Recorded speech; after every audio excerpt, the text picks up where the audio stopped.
čas. Zpráv singularity hlas. Inflace trhá prostor ve švech. Energie mění se v hmoty dech. Kvantový šum je první zpěv, z něhož se rodí struktury hvězd. To je tanec galaxií, gravitační řád i pád.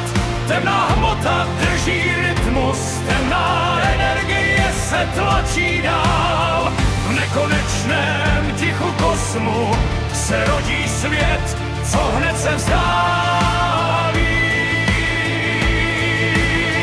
Když plyn se chladí, vodík se skládá, první hvězdy hoří.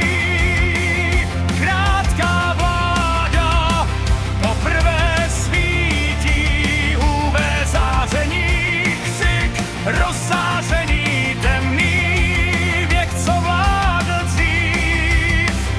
Z prachu supernov se rodí svět, galaxie začínají mít svůj střed. To je tanec galaxií, gravitační řád i pád. Temná hmota drží rytmus, temná energie se tlačí dál.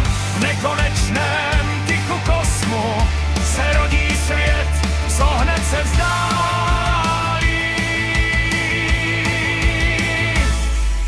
A někde v jednom spirálním rameni planeta z prachu hledá své jméno. Na ní se ptáme, odkud jsme přišli, z atomů hvězd, co dávno stichly. Vesmír se rozpíná, zrychluje dál, temná energie píše poslední chorál. Když mléčná dráha s Andromedou pomalým pádem spojí svou krev, nebude to konec, jen nový tvar. Hvězdy se míjejí, plyn tvoří žár, černé